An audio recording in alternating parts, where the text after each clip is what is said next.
Assalamualaikum warahmatullahi wabarakatuh. Para mahasiswa, kita ketemu lagi dalam mata kuliah pendidikan IPS ya. Masih semangat ya? Ya harus terus semangat. Ya baiklah, materi kita kali ini adalah tentang media, media pembelajaran IPS.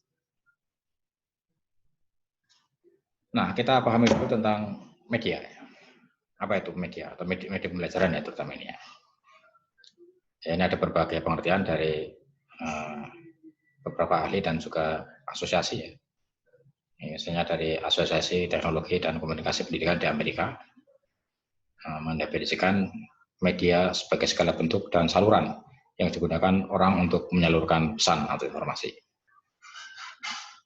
Terus pendapat dari Briggs, ini media adalah segala alat fisik yang dapat menyajikan pesan serta merangsang siswa untuk belajar.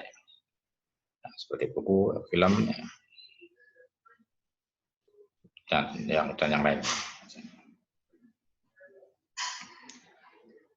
Ini juga ada pendapat lain dari ahli-ahli Indonesia. Ya. Media pembelajaran menurut Purnomo ya, adalah alat penyalur pesan pengajaran ya, baik secara langsung maupun secara tidak langsung ya, melalui rekaman.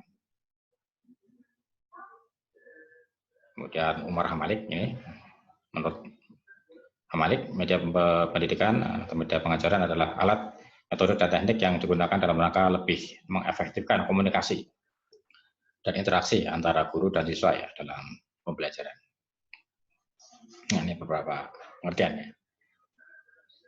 Nah, bisa kita simpulkan ya sebenarnya bahwa ada ya, persamaan di antara pengertian tadi ya. Bahwa media adalah segala sesuatu yang dapat digunakan untuk menyalurkan pesan dari pengirim pesan ke penerima ya. Sehingga dapat merangsang pikiran, perasaan, dan minat ya, serta perhatian siswa sedemikian rupa sehingga proses belajar terjadi. Ini intinya ini ya. Kata kuncinya di menyalurkan pesan ya, di sini. Oke, media untuk menyalurkan pesan ya. Ya kalau dalam pendidikan ya pesan pembelajaran ya atau pesan-pesan pendidikan. Nah, lalu apa manfaat dari media?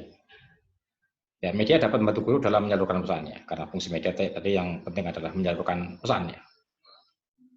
Sehingga manfaatnya adalah mempermudah guru untuk menyampaikan pesannya. Semakin baik media, maka semakin kecil distorsi ya atau penyimpangan dan semakin baik pula pesan itu dapat diterima oleh siswa. Jadi semakin bagus medianya, maka akan mencegah kemungkinan terjadinya penyimpangan informasi. Atau informasi itu akan dapat lebih diterima dengan lebih baik ya oleh siswa ya.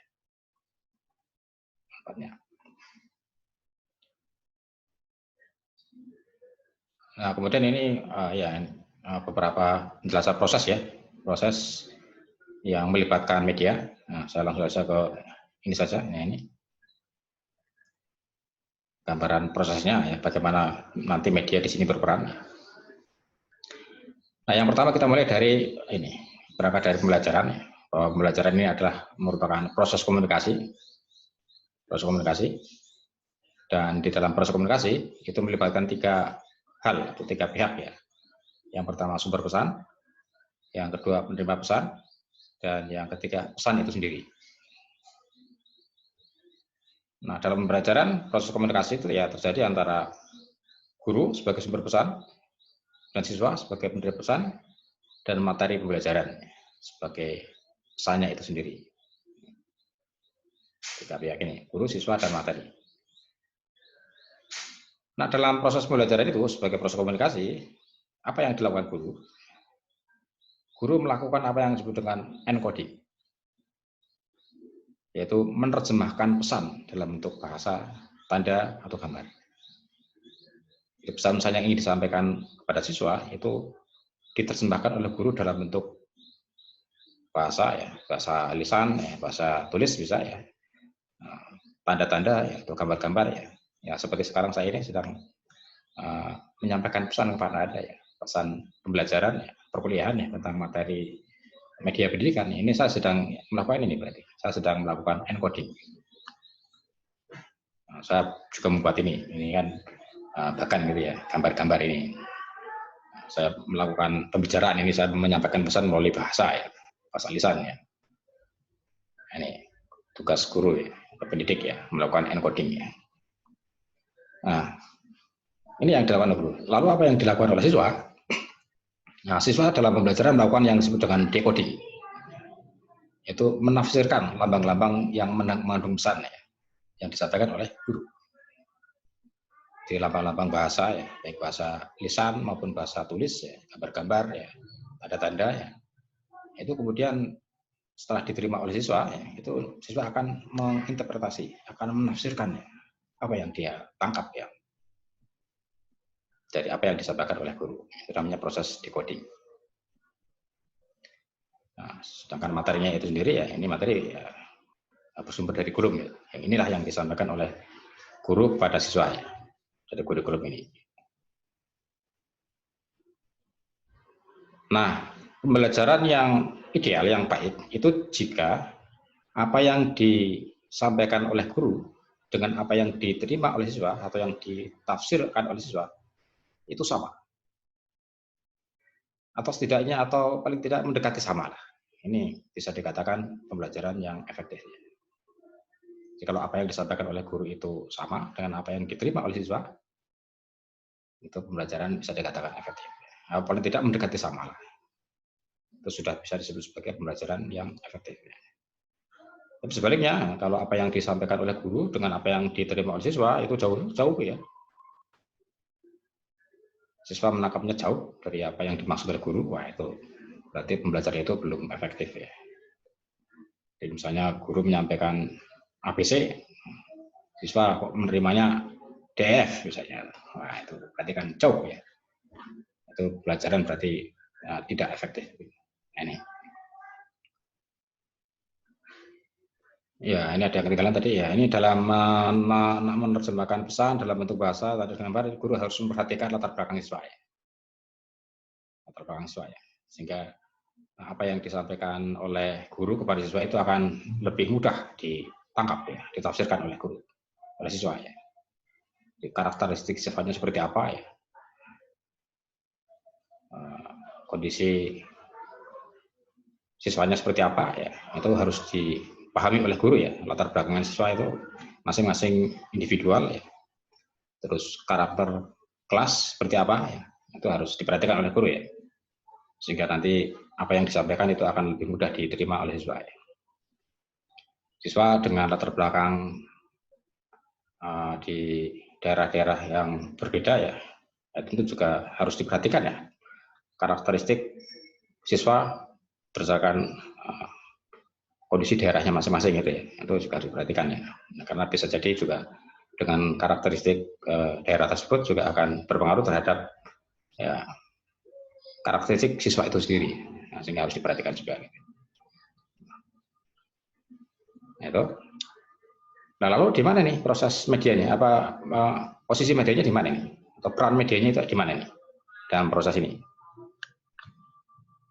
Nah karena media itu berfungsi untuk membantu ya, menyalurkan pesan dari sumber pesan kepada penerima, ya, berarti disinilah fungsi media ya.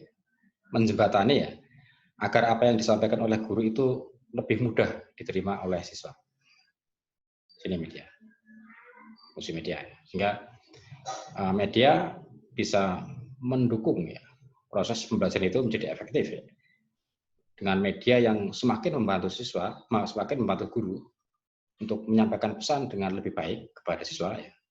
Atau sebaliknya membantu siswa untuk lebih mudah menerima apa yang disampaikan oleh guru. Nah, berarti media itu sudah mendukung proses pembelajaran yang efektif ya. Dan dengan demikian ya media itu bisa dikatakan sebagai media yang efektif. Nih. Nah, gitu ya. Ini kira-kira gambarannya begitu. Nah, ini fungsinya media ya, memperjelas penjelasan pesan agar tidak terlalu verbalistis ya, agar tidak terlalu mengandalkan pada bahasa lisan ya, atau bahasa ya, sehingga ya lebih bervariasi ya, tidak hanya bahasa lisan, juga ada penyajian yang sifatnya ya selain lisan tadi ya, bentuk-bentuk benda-benda gitu ya, nah, itu gambar-gambar ya. Kemudian juga mengatasi keterbatasan waktu ya. ruang dan juga indera ya. Ini misalnya objek yang terlalu besar ya. Nah, maksudnya kalau kita di sejarah ya, misalnya materi tentang peninggalan masa Hindu-Buddha ya. Peninggalan yang paling monumental kan Borobudur dan Prambanan ya. Nah, sekiranya kita tidak bisa langsung ke Borobudur dan Prambanan, kan tidak mungkin ya kita membawa Borobudur dan Prambanan ke kelas ya. Itu bisa dibantu dengan media ya. Misalnya dengan model ya, replika Borobudur, replika Prambanan, ya, itu media ya. Nah, objek yang kecil bisa dibantu dengan proyektor ya, diperbesar ya, dengan gambar, dengan film ya. Objek-objek yang kecil bisa diperbesar dengan bantuan proyektor misalnya ya. Itu juga media membantu berarti untuk memperjelas siswa menerima ya pesan-pesan yang disampaikan oleh guru. Yang terlambat atau gerak yang terlalu lambat atau yang terlalu cepat ini bisa dikendalikan ya dengan media juga ya. Kemudian kejadian atau peristiwa yang terjadi di masa lampau bisa ditampilkan lagi dalam bentuk film, video ya, foto ya. Sejarah ya ada film dokumenter misalnya ya, ada foto-foto yang bersejarah ya, peninggalan masa lalu yang ya masih bisa diakses. Itu juga bisa. Objek yang terlalu kompleks dapat disesuaikan dengan model atau diagram ya. Ya seperti tadi ya. Itu kan pembahasan kita kan cukup rumit ini ya dengan ini ya. Nah, tapi dengan model bahkan seperti ini ya kita akan lebih mudah ya memahaminya gitu. Konsep yang terlalu luas ya ini dapat divisualkan ya dalam bentuk film ya misalnya ya. Ya ini dalam hal kondisi alam berarti ini ya. Ini ya bisa tidak harus membawa benda wujud aslinya ya ke dalam kelas ya, tapi bisa gambar ya atau film gitu ya. Nah, penggunaan media pembelajaran secara tepat dan bervariasi dapat diatasi ya, atau dapat mengatasi sikap pasif dari peserta didik ya. Nah, sehingga dalam hal ini ya media pembelajaran ya berfungsi untuk ya menjadikan siswa lebih bergairah belajar ya, karena tidak hanya melihat guru saja ya, tapi juga ada medianya di situ ya. Juga menjadikan interaksi ini lebih terjadi lebih aktif ya antara siswa ya dengan lingkungan ya, karena media-media banyak menampilkan hal-hal di luar kelas ya, lingkungan ya, siswa akan lebih bisa berinteraksi dengan lingkungan. Juga memungkinkan anak didik bisa belajar sendiri menurut kemampuan dan minatnya ya.